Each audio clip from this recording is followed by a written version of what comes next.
Well, I did not expect to wake up to this news. Good Lord, man.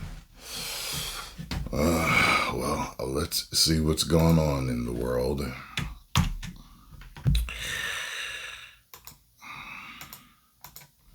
Struck at the heart of Iran's nuclear enrichment program. We struck at the heart of Iran's nuclear weaponization program. We targeted Iran's main enrichment facility in Natanz. We targeted Iran's leading nuclear scientists working on the Iranian bomb. We also struck at the heart of Iran's ballistic missile program.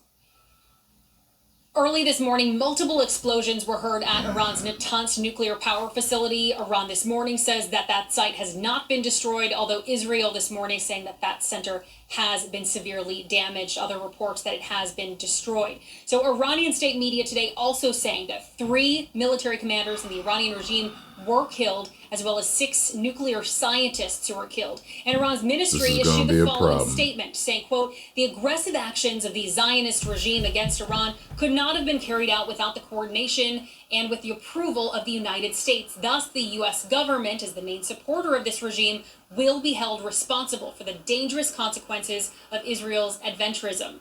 Now, U.S. Secretary... Look, I don't know if y'all know. I mean, did U.S. have anything to do with it? Y'all let me know.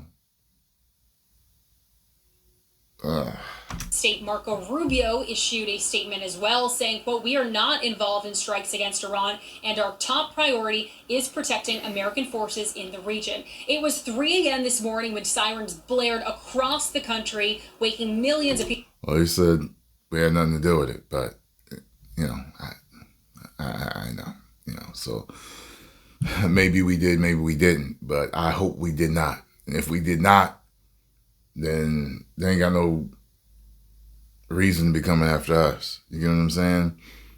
So if they believe that that's true, then it's one of those things where I'm just expecting to see something happen over here sooner or later.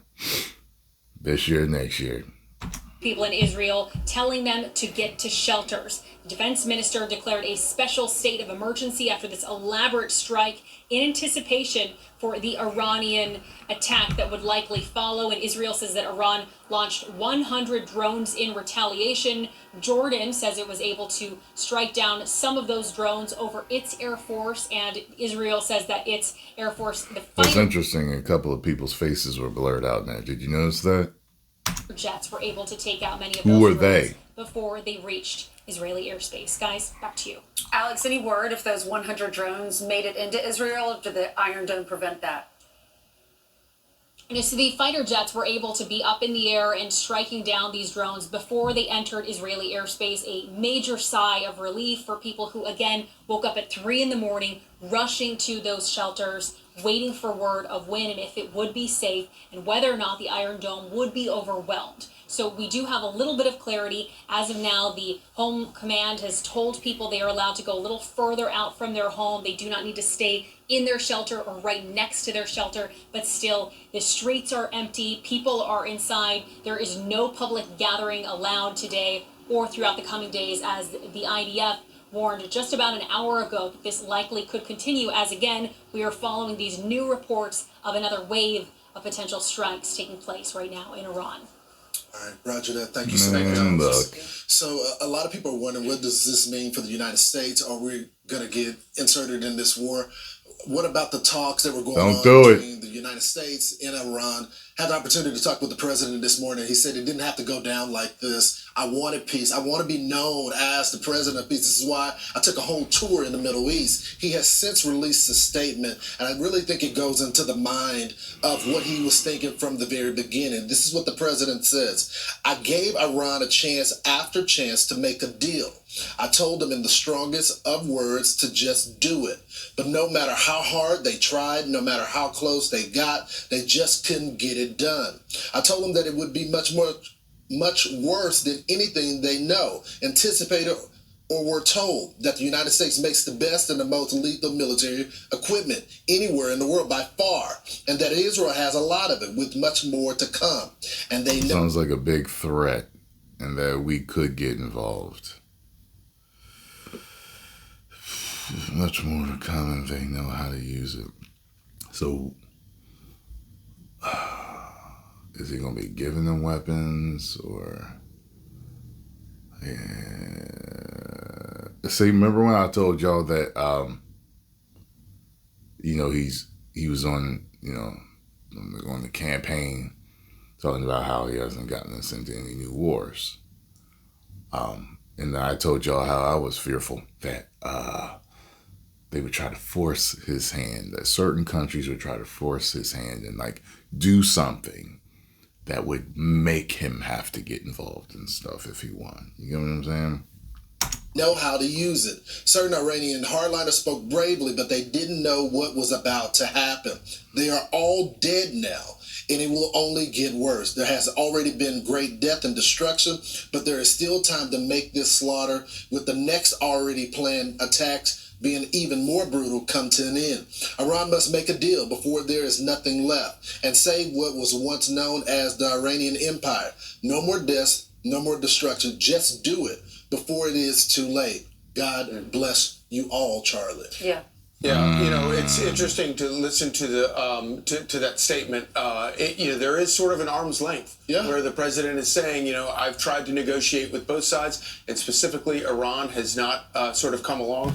Last night, when we first started getting reports of this, Marco Rubio, Secretary of State, warned that this was a unilateral action, meaning that it was not something that the United States was involved in, however much they might have known about it. He went on to say that America's priority was safeguarding Americans and American interests in the region, and that Israel was acting out of self-defense. All of that, I think is interesting because it is sort of more of an arm's length than we have seen from administrations previously. That what they're saying is that we want peace.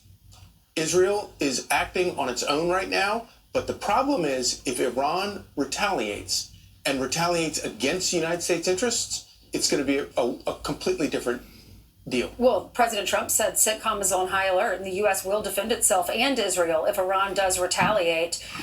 Israel sent in 200 fighter jets. That's why he wanted to make that Golden Dome, because he knows, you know what I'm saying, things could get out of hand. 100 targets, but the world can't allow a number one state sponsor of terror to make nuclear weapons. Iran's breakout time, we're being told, was about a month. Benjamin Netanyahu said that the military assessed Iran currently has enough enriched uranium to build 15 nuclear bombs, and Iran, through its proxies, they fired tens of thousands of missiles into Israel over the past years. So how would America respond if hundreds of thousands or tens of thousands of missiles are lobbed into America? We would respond the same way. Iran was given every chance under Donald Trump to negotiate a deal. They were supposed to even talk this weekend. We're being told Iran is saying that probably will not be happening. Donald Trump told Brett Baer last night that we were not involved in this. Trump was aware beforehand of these strikes, and that he hopes that Iran will return to the negotiating table. They're going to definitely try for that. There are several people in leadership that will not be coming back, he says, referring to the fact that they are now dead. Yeah. They killed 3 generals. Israel had a successful operation, but I think you really have to look at this. I know they are furious. Yes, the United States wasn't directly involved, but as the president notes in his statement, Israel has our weapons as well, and we will defend Israel if it's come necessary. He also says that he tried to give them the opportunity to have peace. He warned them that their people would die, that their leadership would die. Just come to the negotiation. You can't have enrichment. You can't have a nuclear weapon. Just sign a deal. And I think once we got to an area where Israel was worried that there could be some attack on their people. I mean, we just had October the 7th. And I think, honestly, Israel would have attacked a lot sooner if a lot of these folks didn't have the hostages. And so I think we're getting to the period of time right now where the walls are closing in. Iran still has an opportunity, although because of their radical agenda and their ideology, I think there will be some sort of response from Iran. But they could put the brakes on this. They could choose the peace that Saudi Arabia and other Middle Eastern countries have done under this administration. But unfortunately, the leaders there, I mean, essentially the Ayatollah is underground right now, hiding now because he's so fearful. Don't forget what Iran's Ayatollah has always said. Yeah. Death to America is not just a slogan, it is a policy. openly threatening to wipe both Israel and the U.S. off the face of the map. And we're also being told that Israelis, you heard Alex's report, that many of them are being told, or they're all being told, to prepare your shelters for long-term use. Many of them were rushing to the grocery store before they had that call to stay home to get water, bottled water, and a lot of supplies. And I do not want to know what it's like to be in one of those war-torn countries at all. At all.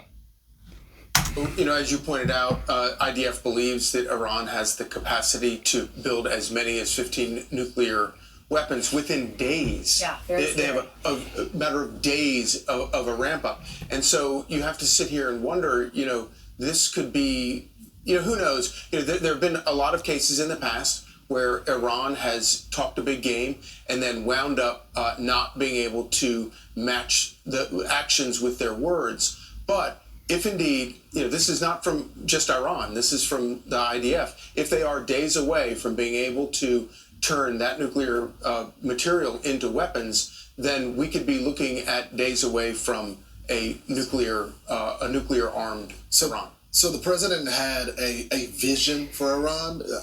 It was really a peaceful vision, just like he has tried to do in all of the Middle East with the Abraham Accords as well. This is what the president said before this attack.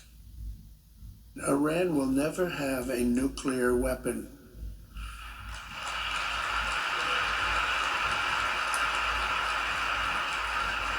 But with that said, Iran can have a much brighter future, but will never allow America and its allies to be threatened with terrorism or nuclear attack. The choice is theirs to make. We really want them to be a successful country. We want them to be a wonderful, safe, great country.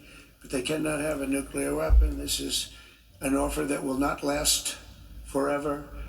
The time is right now for them to choose. The stuff that I hear about Iran, whether true or not true, from what I've heard, it's like literally they get one, it's going to be used type of thing. You know what I mean?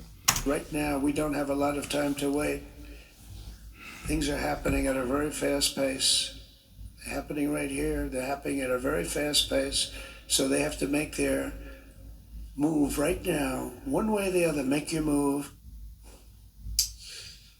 Later on in the program, we're going to be having breaking coverage all morning. General Jack Keane is going to be on the show. Former Secretary of State Mike Pompeo. Mark Levin be getting it in. Mark Levin is going to be coming up in the show. I'm Steve. Good Lord, man.